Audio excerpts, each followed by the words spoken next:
Hi everyone, welcome to Skills Academy.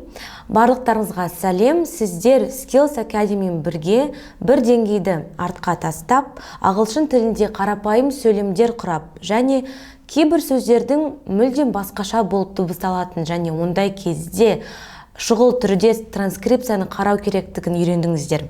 Ал енді elementary қандай деңгей? Бұл деңгейде қандай тақырыптар қарастырылады? Elementary деңгейінде де сіздермен бастаған ағылшын тілі атты саяхатымызды жалғастырамыз, тоқтап қалмаймыз. Егер сіздер бұрын соңды түсінбеген, сіздерге қиын болып көрінген тақырыптар болса, бұл деңгейде сол тақырыптарды ешқашан ұмытпайтындай етіп түсіндіретін боламыз.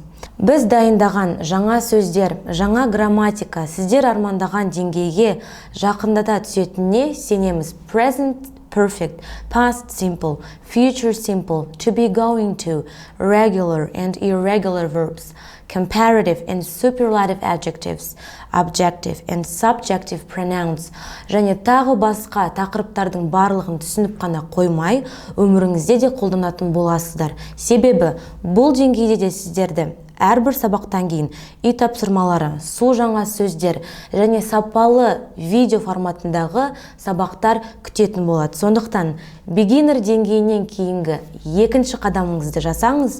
And welcome to Elementary English.